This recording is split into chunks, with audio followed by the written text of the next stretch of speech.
Hi everyone. I hope you've been enjoying the conference so far. My name's Chris Butler, and it's certainly a joy for me to be part of Divination Pride 2021. So we're all here celebrating our passion for divination, for spirituality, and for mysticism. For many of us, divination has played a key role in shaping who we are. That's definitely the case for me, as working with the tarot has been an essential part of my journey as a gay man. Pride is a celebration of who we are as the LGBTQ plus community, and it's also a celebration of our journey out of the closet. For that reason, I want to share today the story of this with you. This is the Sun Tarot, and it's my deck for gay men, and I want to tell you why the creation of this was such an important part of my journey out of the closet. So let me tell you something about the deck's creation. I began my coming out process at the age of 26. I'm now 54. And at the time, I was a closeted evangelical Christian and had been from the age of 18. It took me 12 years to disentangle myself from the church and to get to a place where I was not just fully out, but where I was also proud of who I am. Along the way, I had to deal with the post-traumatic stress caused by my experience of conversion therapy, and this eventually led to a breakdown in my 30s. Having discovered the tarot at the age of 13, it was banished to the shadows with my conversion. But in the thick of my breakdown, I reconnected with the cards, and as you'll see, it was this reconnection that proved to be my saving grace, my therapy, and my healing. This wasn't just due to my reading and meditating with the cards. That was part of it for sure, but more importantly, I married my skills as an artist to my ambition to create my own tarot deck. Fast forward a year or so to 2005. Two newly released decks caught my eye, and they were the Gay Tarot by Lee Burston and the Brotherhood Tarot by Patrick Stillman. What inspired me the most was the fact that every card in these decks showed a gay man and reflected his life experiences. Back in 2005, that was revolutionary. We're used to seeing decks reflecting rainbow and queer experience these days, but back then, these decks were virtually unique. Aside from them, the only other commercially available decks that reflected queer experience were Stevie Postman's Cosmic Tribe Tarot, and there were also a couple of feminist female-centric decks, like the Motherpiece Tarot and the Daughters of the Moon Tarot. But that was it.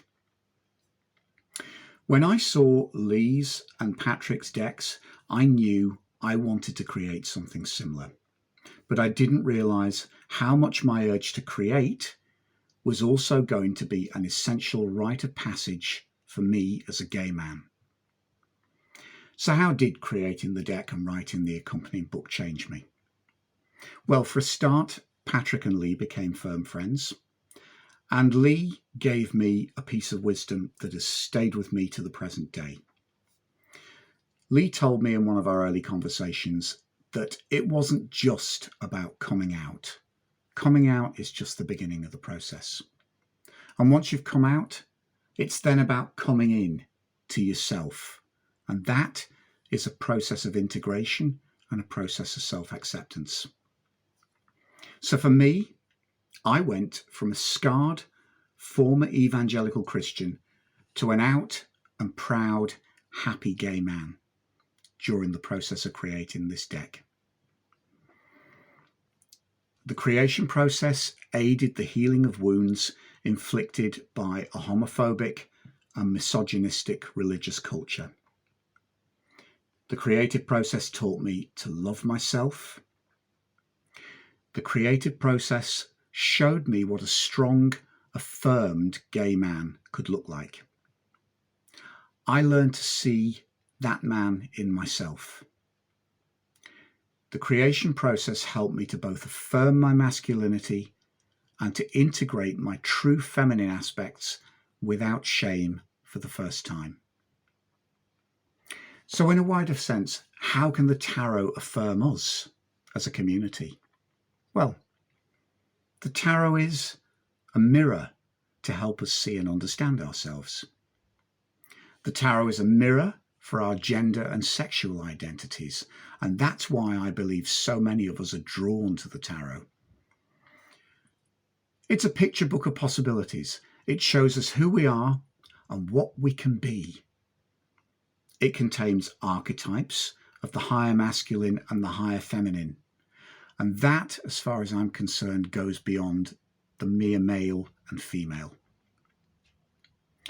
The tarot is a tool for understanding our weaknesses and for discovering our strengths. The tarot reveals and affirms the empowered people that we, as LGBTQ plus folk, can become. Best of all, the tarot is subversive. Just look back to some of the early decks, the Visconti decks, the Marseille decks, and you take card number 2 out of the major arcana, the Popess, the female pope, the heretic, the challenge to male authority. It's wonderful. And then if you jump forward to the early 1910s and Pamela Coleman Smith's Rider-Waite deck, just pick out your Magician and the King of Pentacles. And wonderful for us, we now know that those cards were modelled by one of her closest female friends in Mandrag. How fabulous is that? So, the Sun Tarot. It's a subjective take on the tarot by a gay man. It's my subjective take. But in exploring it today, my hope is that it will encourage you all to make your own subjective take on the tarot, to find yourself in the cards wherever you are in the LGBTQ plus community. So what I'd like to do now is give you a whistle-stop tour through a selection of the cards. It's not an exhaustive tour. We haven't got the time to do that. But what I've tried to do is to select cards that sum up my transformative process as I created the deck. So here goes, and I hope you enjoy the journey. So I want to start our journey with the Mystic. Now, in a traditional tarot deck, this card would be the female figure of the High Priestess. Indeed, the essence of this card embodies traditionally feminine qualities. Yet, I as a man can also embody these qualities while remaining true to my essential masculinity. In patriarchal faiths, gay men have rarely been recognised as having a purposeful role in society. But in more ancient traditions, you find a very different picture. Gay men were often viewed as mystically bridging the gender gap and were given a special place within the spiritual life of the community. So, in many Native American tribes, you have the two-spirit tradition. Look back into ancient Europe and you'll find the galley priests. And in Africa, you would have found gatekeeper shaman in the Dagora tribe. The social prejudices encountered in modern society have resulted in many of us carrying an ingrained spiritual homophobia. Many of us, myself included, have emerged from religious doctrines that declared our sexuality evil and abhorrent. Such attitudes result in a spiritual low self-esteem that's difficult to dislodge. By contrast, many ancient tribes saw men like us possessing not only a unique role, but also unique spiritual powers, and that's something that we really need to learn to celebrate again. We were the seers, the healers, the shaman, the prophets, and it's time for us to reclaim this heritage. So, as a man, I'm more than the sum of my body. My intuition is the gateway to unseen reality. And as much as that's the key to the mystic, that's also very much the key to our traditional High Priestess as well.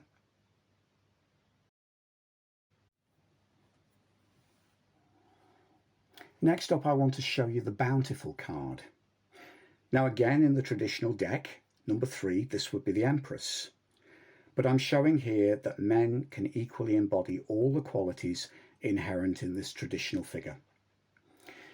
The Empress is normally a symbol of pregnancy, amongst other things. Now, as men, it's impossible for us to physically give birth to children, if we're cisgendered, that is. But there are so many ways that we can give birth both figuratively and creatively throughout our lives. In the widest sense, both the Empress and the Bountiful are symbols of humanity's creative potential. As a woman gestates a child in her womb, so too can we as men gestate our ideas and creative inspirations and bring them to fruition. Now, this can be through arts and crafts, or through the tending of a garden to bear fruit. It can be anything you want it to be. Now, the star crown on the Bountiful shows us another aspect of his being. The stars represent the months of the calendar and the signs of the zodiac, connecting him profoundly with the cycles of the year. We're all cyclical beings. Our bodies evolve to be in tune with the seasons, and it's only in our modern post-industrial society that humanity has sought to defy these cycles. We wonder why we feel so depressed and sleepy during the winter months. Is it not because we were designed to slumber more during the long nights and short days? It's so easy to disconnect from the reality of nature where we live in an urban sprawl. How much worse this becomes now that the patterns of our working lives are dictated by modern economics with its 24/7 ethos.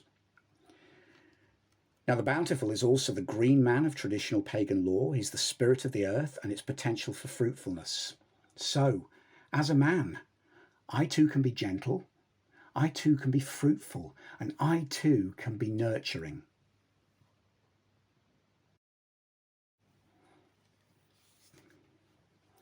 Now, the next one's a difficult card for me to deal with, and probably it's the same for many gay men. The Hierophant is the archetypal spiritual leader and the symbol of orthodoxy. Now, my own background is one of self-chosen evangelical Christianity.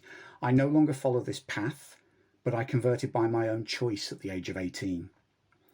In hindsight, my conversion was fueled by my own internal guilt concerning my sexuality, but I soon found this guilt increased tenfold by the anti-gay teachings and general homophobia prevalent within the evangelical circles of the mid and late 1980s. Many of the people who hurt me were genuinely well-meaning, but ultimately misguided. Some of them weren't so well-meaning after all.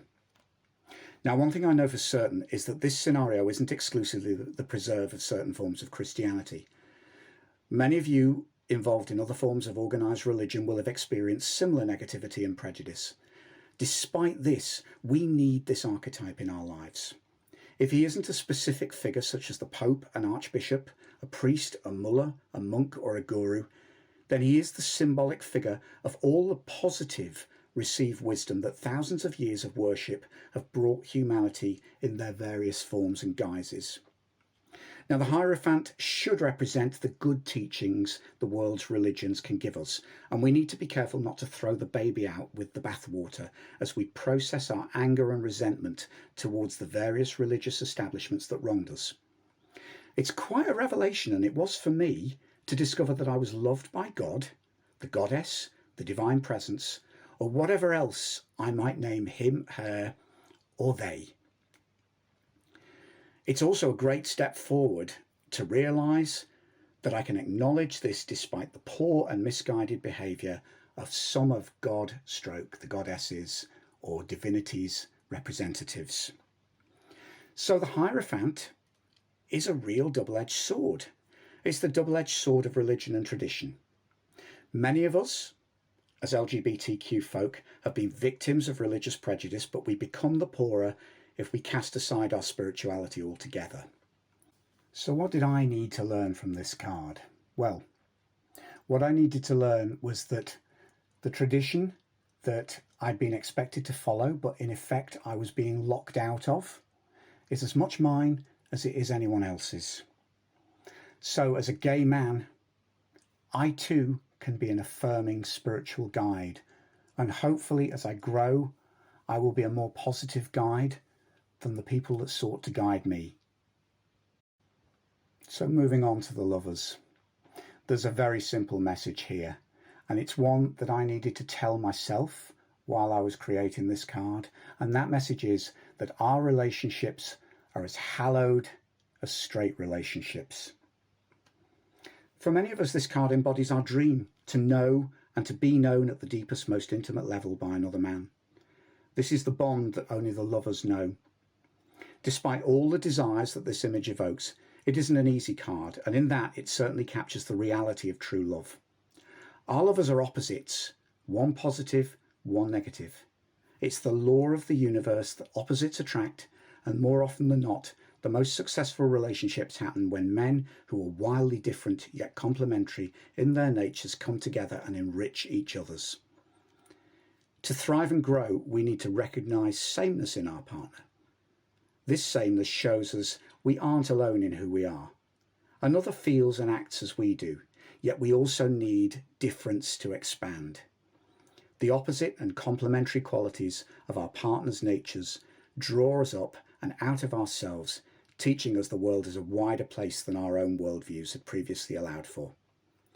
Lovers touch each other more intimately than anyone else, and when we bond with our soulmate, we bond with his similarities, finding comfort in common ground. We bond with his differences to embrace both challenge and expansion. Such a process requires maturity and humility. The other aspect of this card, as I've already touched on, is to show the sacred nature of our love relationships. Now, so many of us have been told that our relationships are profane, are obscene, are an abomination. But what I wanted to show here was a real divine wedding presided over by an angel or a deity. His hands are outstretched to bless the couple and also to bless and celebrate their differences. The sum of the whole will definitely be greater than the individual parts. There's tenderness here. Hovering above the hearts of the lovers is a gently luminous pair of spiritual wings. The tenderness of two men bonded in love like this goes beyond explanation and certainly takes on a spiritual dimension as it grows and matures. You can't always quantify the bond between yourself and your beloved. It seems to go beyond the physical plane and stretches your very being and consciousness. Making love with such a man, the man you were meant to be with, goes beyond the physical sensations of sex to become a truly transcendent experience which both parties submit themselves body and soul to. Profane, like the church told me? Hell no. This is something very beautiful. It's something very beautiful when it's experienced by straight people. It's something very beautiful when it's experienced by any of us, wherever we are on the sexual spectrum, the gender spectrum, or however we identify. Love is love, and love is blessed. Moving on to the minor arcana, this depiction of the Four of Pentacles is a depiction of pure physical power. 4 is the number of foursquare stability, and of all the elements, Earth fits most comfortable with this notion. You can see Crowley's Thoth Tarot on the right, depicting an aerial view of a fortress with its 4 corners representing the pentacles on the card. This card shows rock-solid stability and physical power. In stormy times, having unshakable physical and financial foundations can be a major blessing. Sound physical health is also a hallmark of this card, along with boundless sexual strength and staying power. Equally, this card is about the abuse of earthly power. A miser will cling to his earthly riches rather than see them shared. Generosity dies through an unhealthy obsession with personal security. Body fascism, which I experienced a lot in my early days of coming out, can be another form of power craving for unhealthy reasons.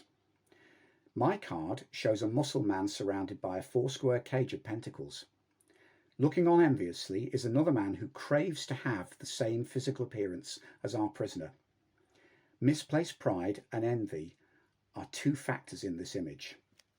Now, the muscle boy thinks his beauty and physical build, often obtained through numerous hours in the gym, makes him superior and somehow more acceptable to himself and others. The onlooker thinks his lack of these attributes makes him inferior and he craves them like an all-purpose fix. Okay, so stereotypes are dangerous, and nothing could be more dangerous than the misplaced quest for superiority through obtaining beauty. Misers aren't powerful because they have hoards of money. They're weak because they don't see themselves as valid people unless they have riches to cling to. Similarly, We as gay men can't find peace and strength through a misplaced quest for physical perfection. Men come in all shapes and sizes, and beauty doesn't conform to stereotypes. Each man you're going to meet is beautiful in his own way. The fat gay guy is just as much a unique and awesome force of nature as the porn star. And to someone out there, he'll be just as much the strong, caring lover who can fulfill his heart to the very depths. We're all beautiful.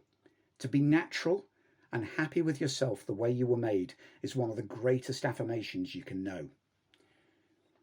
So, for me, when I designed this card, I needed to accept my body rather than envying the perfection of others.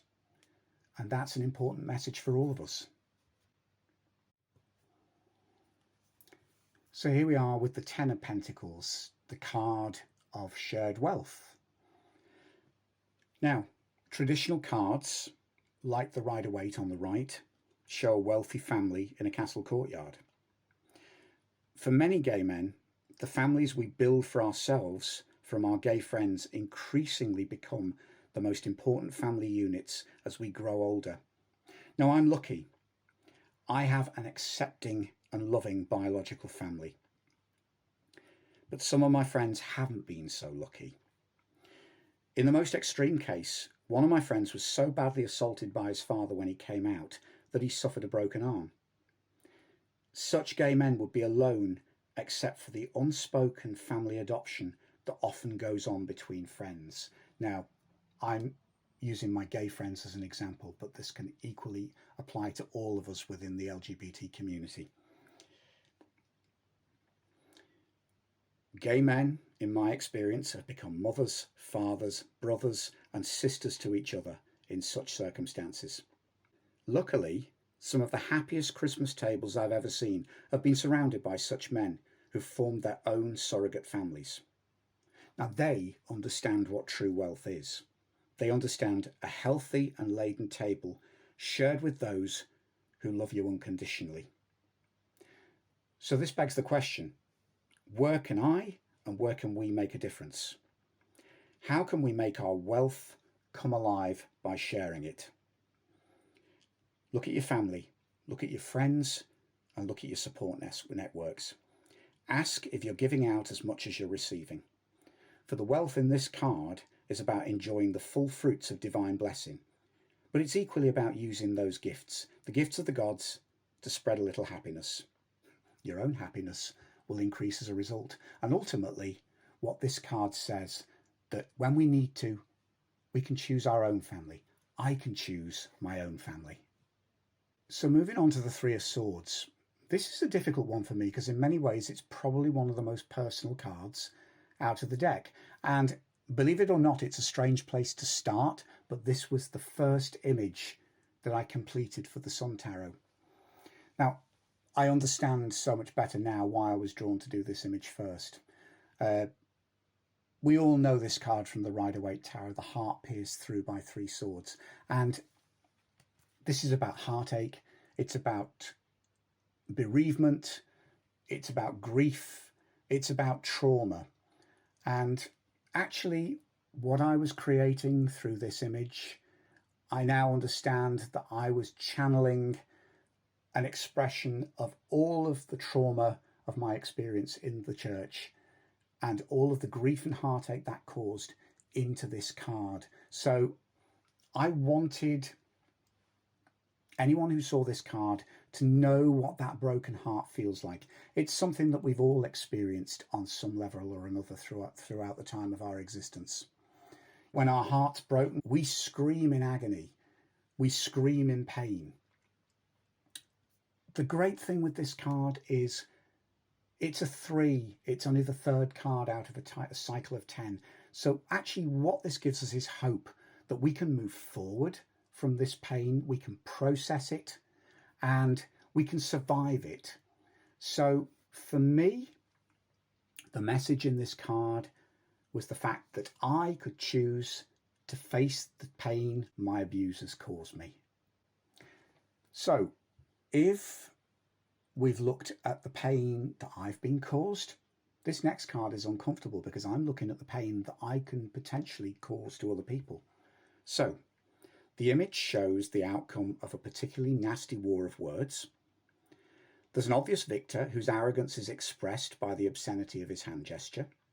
There's also an obvious victim whose shattered confidence can be seen in his slumped shoulders and headlong low. Now, this represents the concept of defeat, but it's also about the dynamics of conflict and our attitudes towards it. Now, considering the large amount of discrimination, hatred, and persecution often levelled at our community from outside, it still amazes me how good we are at hitting the self-destruct button from within. How can we criticise the straight community for victimising us when we've all been busy victimising each other? Camp bitchiness, ageism, body fascism have frequently taken their toll on many of us when directed straight at them from the mouths of other gay men or other LGBTQ folk. It's horrifying to see the emerging confidence of a man exploring his gay identity cut down in a flash because in someone's mind he's supposedly too old, too fat, too thin, too ugly, too square, too boring, too unfashionable. The list goes on. Now, my journey into my life as a happy and fulfilled gay man has been a rewarding one. I'm lucky to have met and befriended some of the most amazing and talented and loving friends that I could have ever wished for. Early on, though, I discovered a side of the gay lifestyle that I struggled to deal with. This was precisely the shallow and critical mindset that some gay men allow themselves to slip into. I couldn't compete in the area of the gym bunny or the disco bunny, and I quickly realised that I had no desire to do either. The quest for eternal youth and the body of Adonis showed itself to be a cruelly competitive one, where the outer shell meant everything, and what was on the inside counted for nothing. Now, in the past, I've been just as guilty of ageist attitudes and other forms of prejudice towards men who didn't quite fit my bill. Thankfully, life's hard knocks have made me re-examine some of my own bad attitudes, but like everyone, I probably need a lot more challenging. So, I need to look at this card and constantly recognise that I have the power to hurt others. And each time I look at this card, I need to ask, who am I and where am I in this card? Am I the victim or am I the aggressor? On a more positive note, let me show you one of the cards that was the biggest affirmation for me. One of the biggest affirmations during the creation of this deck, and it's the Knight of Swords. This is a champion who storms to victory on his charger. So unlike the Knight of Pentacles, who will dig his heels in and stolidly protect what he cherishes, this knight will ride out and fight for his beliefs. His compassion is as great as his anger is terrible. Now for me, who actually had grown up being quite a timid and unconfident person, to sort of explore this archetype and connect to this archetype helped me to connect with my own inner strength and helped me to turn the tables on how I saw myself. Now, as a lover for a gay man, it's no understatement to say that this is the archetypal knight in shining armour. If you're in love with a man like this, it's usually based on a certain amount of hero worship. He's a lover to look up to as a tower of strength, and his love for you will be as ferocious and he would go to the ends of the earth to protect you. Who doesn't want that?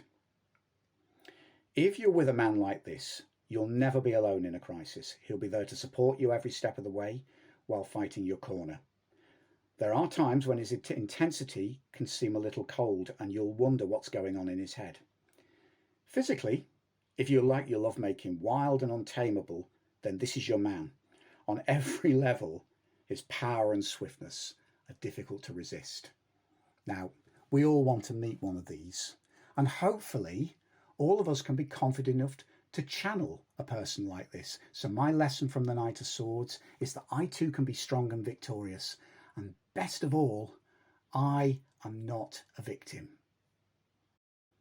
Now I want to move on next to the Prince of Swords, whose equivalent in a traditional deck would be the Queen of Swords. So this, again, was a slightly uncomfortable card for me to create.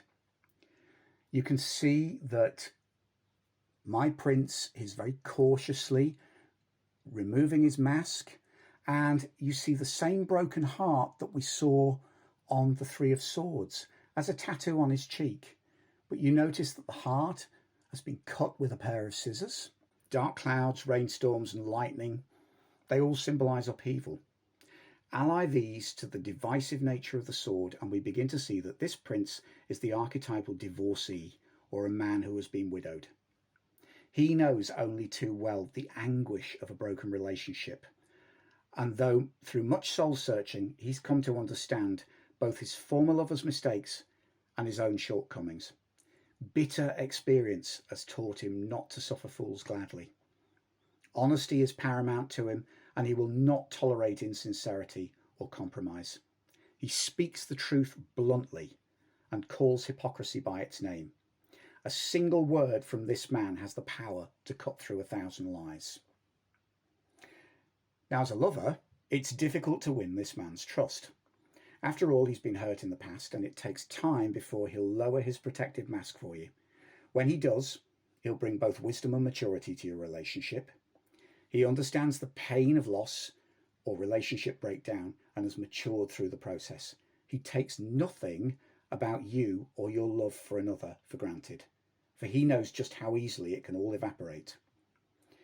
So you can only win this man's trust in love if you're prepared to be open and transparent with him. If you give him anything less, he'd see right through it. He can read you like a book, and on one level, it's comforting to be known so deeply. On another level, there's nowhere to hide from someone like this, and it's a challenge to be constantly drawn onto a higher level of truthfulness. So, what did I learn myself and about myself by stepping into this card, which is not comfortable for anyone to step into? And I suppose I learnt I keep my distance for fear of being hurt again. I also speak the truth bluntly, and to my shame, I use it as a weapon sometimes. Okay, let's move on to something brighter. The Ace of Wands. Now, I see the Ace of Wands as representing libido. Now, that speaks for itself. The wand is phallic in its symbolism. But libido, for me, is much more than just sexual energy. It's also creative energy. So whether it's creative, procreative, or recreative, the Ace is an awakening, but particularly on a sexual level. The Ace deals with our sexual awakening as gay men. It's something we all experience in unique and diverse ways. Some men say they always knew that they were gay. Others speak of an age when they first knew. Not only does the Ace symbolise our first awareness of our sexuality, it also symbolises our first experiences. For some of us drawing this card, it may be the awakening is only just the beginning. The discovery of hidden feelings and passions isn't always reserved for the innocence of youth. For an experienced man, it can also denote the appearance in your life of a man who will fan the flames of your inner desires and open your sexual awareness in a whole new way. In entering into a new relationship, we discover the power of our libido to be deeper and wider than we previously thought. So that's our sexual awakening.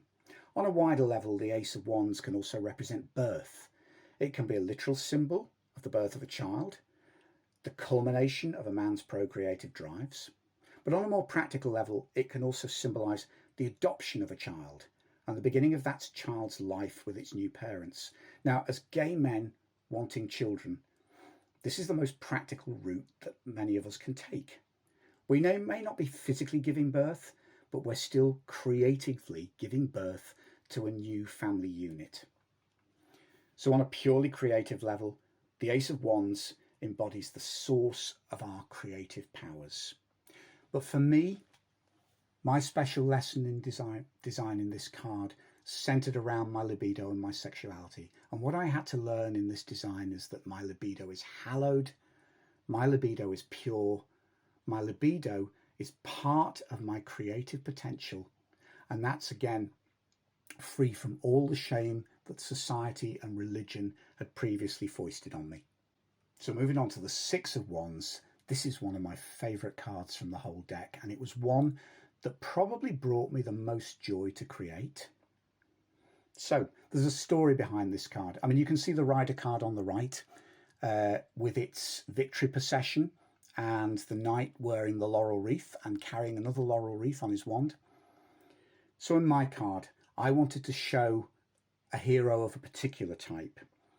And you'll see the silhouette of that hero with the rainbow flag running through him. Now, this is Gareth Alfie Thomas, who was the former captain of the Welsh national rugby team. And in 2009, Alfie Thomas came out as a gay man to the British press. Now, we wouldn't think much of that these days, but back then it was seismic. He was one of the first top-level sports personalities to do so in the UK. So since then, others have come out.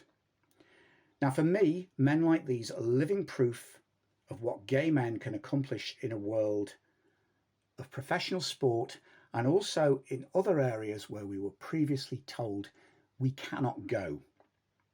So what you'll see in this card, I've got symbolism of sport, but then there is also military symbolism, because that's another place that many of us were told you cannot go.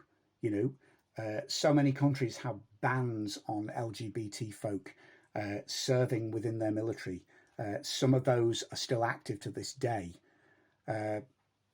Sport was always the one place where we were told that we couldn't, you know, we were inadequate.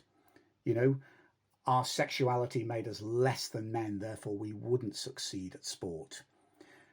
And you'll see at the top of the card as well, I've put 2 wedding rings, because when I designed the first draft of this card, it wasn't possible for 2 gay men to get married in the UK. Now it is. So this card is a real victory statement for me.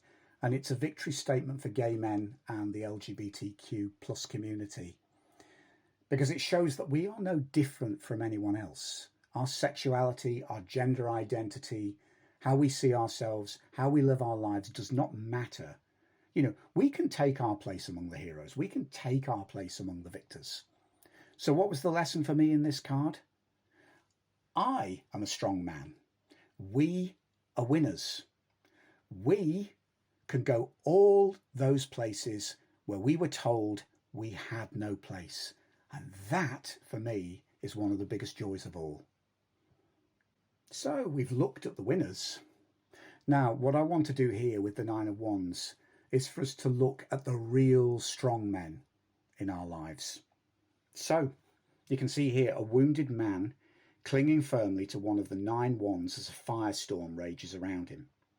This is his only stability within a turbulent environment, but he's determined to persevere, even though he needs to draw on his deepest reserves of endurance to do so. So, the Golden Dawn title for this card, which we all know, is Great Strength. Now, that doesn't refer to the inner fire and life force that we found in the Major Arcana in the Strength card. It talks about something much more personal. This is the human quality of endurance in the face of adversity. It's the courage that somehow carries us through even the darkest of places. Now, the man in this card could almost be under siege. He's certainly isolated, and only by using his deepest reserves to cling to the known areas of stability in his life can he hope to survive. Maybe you've been in an abusive relationship that systematically eroded your confidence and self-worth. Maybe it's time to stage a retreat. Whatever the case, this man is bruised but not broken, and the wands represent those people or places that can give him the true anchorage in the storm that he needs. The wands also symbolise the setting of healthy boundaries. By planting them firmly in the ground before ourselves, we're given a clear message: come this far, but no further. Post-conflict or coming out of an abusive relationship, this kind of boundary setting is an essential part of rebuilding our lives. Not only are we putting in place a framework for our own protection, we're also reclaiming the right to set our own rules. We're regaining our confidence and the ability to say no. Furthermore, we're setting up the healthy barriers that will protect our emotional and physical welfare in the future. Now, if like me, you've been the victim of homophobic bullying or discrimination, this card is about learning to take back control of our destiny. It's fine to be wounded. That's not weakness. The wounded are often the strong with scars, as far as I'm concerned. When we realise this, we also begin to discover our own healthy stubbornness. You can plant your feet on the ground and refuse to move should you not wish to. Bullies thrive on fear because they're weak. Show your strength and you'll be amazed at how quickly they just crumble.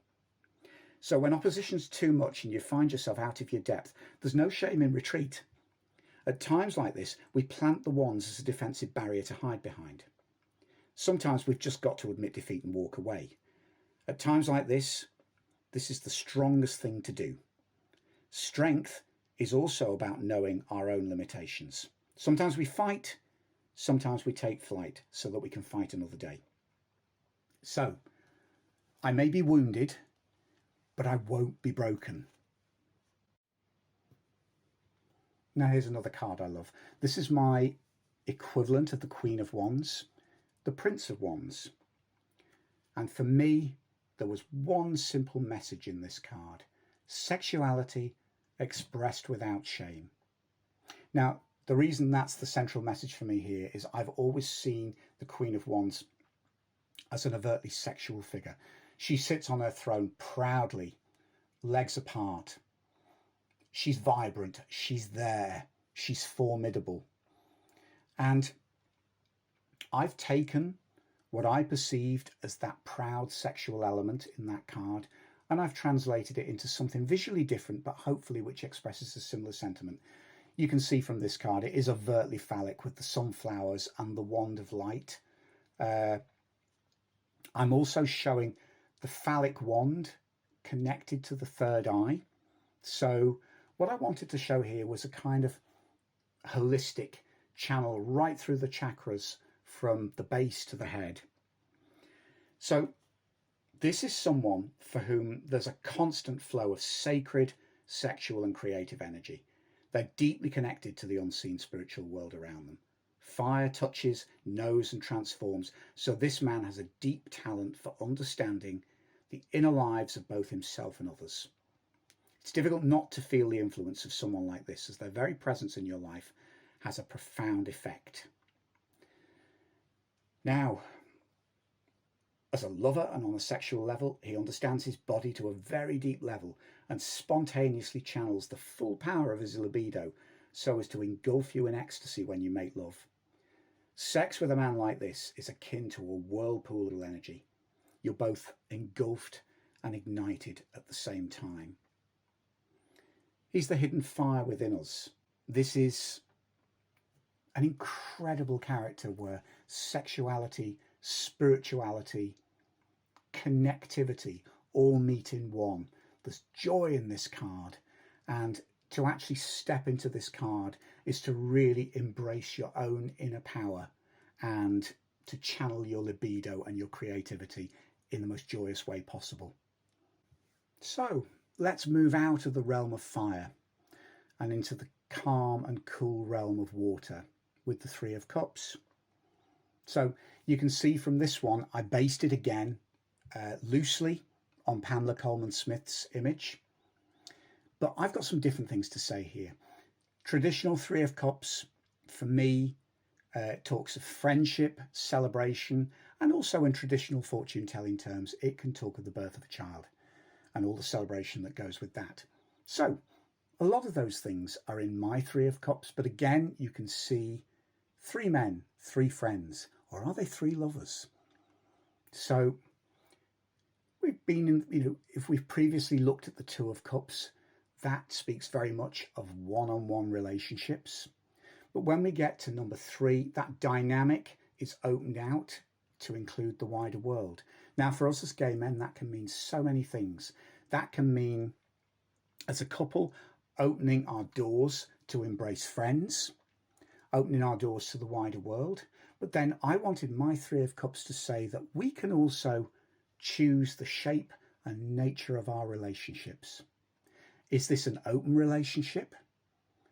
Is it a three-way relationship? Three can also be a symbol of polyamory. But we get to choose. We get to break the rules that have been foisted on us. Because actually, what the Three of Cups says to me is, regardless of what the world and the establishment have told us in the past, there is no rule book. You kind of have to find what works for you and what works for the people you care for. So that's my message in the Three of Cups. We get to choose and shape the nature of our relationships. So let's move on now to one of the most personally significant cards for me, and actually one of my favourite cards from the tarot in general, and this is the Eight of Cups. So, have you ever struggled to feel happy within a friendship, a relationship, a workplace, or a home that on the surface appears to be healthy? Sometimes you just have to step back, walk away, or admit that despite all the effort you put in, it just isn't working for anyone. In theory, it's all there, but in practice, the situation's stagnant. So in my card, a man's walking away from the 8 carefully arranged cups in a similar way to in the Rider deck, but you can see that he's naked. And that for me symbolises that he's leaving everything behind. In the sky above him, there's a waning moon, as in the Rider card again. Now this signifies that a particular phase is drawing to a close. But it's not as negative as it seems, because he's walking towards a sunrise, and that symbolises a new chapter and a new beginning. Now there are times in life when walking away is the right thing to do. If you're dealing with a stagnant relationship, it's sometimes the case that both parties need to separate in order to grow and move forward. You may get back together, but then again, you may not. Now, it's difficult to leave that stack of cups behind when you've put so much effort into building them. Maybe work commitments draw you away to a new physical location, heralding a new phase in your friendship or love life. Most painful of all, maybe you've tried everything to salvage a relationship gone sour, or you've gone through the traumas together that have changed you too much for the relationship to ever be the same again. Now, the Eight of Cups is a sad but ultimately positive acknowledgement that it's time to move on. So, what did I learn? Not all loves can be fixed once they've been broken. Not all loves are meant to be forever. If it's time to walk away, I had to learn not to avoid the pain or the sadness. I had to grieve what I was losing, but cherish the special times I'd had. So that applied to my relationships, but it also applied to when I moved house, because the time I'd spent in the previous location was where I'd gone through my coming out process. That process was complete, and to continue my life in the full way that I needed to be in a new place. So what I learned, I can walk away, and I will walk away if needs be. And actually, sometimes walking away can be a healthy, positive, and affirming thing to do. Okay, so let's move on to the Nine of Cups. Now, the message of this one is very, very straightforward. And it's simply enjoy yourself. So my image is quite different from the Rider image, but let me explain it to you. What I wanted to show here is that our community, the gay community, the LGBTQ plus community, has a habit of turning other people's slurs into badges of triumph.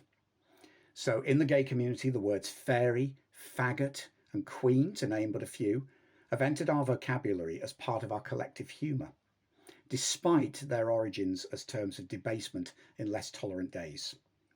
Similarly, we've adopted former symbols of hatred as universal badges of triumph, and there can be no more potent symbol of this than the pink triangle. Now, in its origin, the Nazis used this symbol on concentration camp uniforms to mark out homosexual prisoners. Yet now our community has adopted it as a defiant badge of pride and remembrance. I love this symbol, for its very existence in our midst bears witness to the power of love, bravery, and tolerance to overcome evil and hatred. So, the Nine of Cups for me is a celebration of the openness and freedom we enjoy. It doesn't denote deep emotional fulfillment, but it encourages you to enjoy all the happiness that material pleasures can bring you. There are times in life just for enjoying the transient pleasures. You may have a responsibility-free period in your life when you can enjoy spending your hard-earned money without the encumbrance of mortgage or family expenditures. You may be free and single. If so, enjoy partying, enjoy the thrill of casual sex. None of these things can be permanent, and they don't bring permanent happiness in their own right, but they certainly have their time and place. Enjoy the moment, for in their own measure, these can all bring a dose of emotional satisfaction. But above all, next time life gifts you with one of these pleasures, remember who and what have gone before us. Many men and women have made huge sacrifices in the past for the carefree happiness we enjoy today. In other less liberated parts of the world, brave men and women still make similar sacrifices which in the future will make their own countries better places for the likes of us. Enjoy the happiness and carefree and material pleasures. Considering the price paid for them by previous generations, they're to be treasured and celebrated. The pink triangle is a badge of happiness, but it's also a badge of remembrance and respect.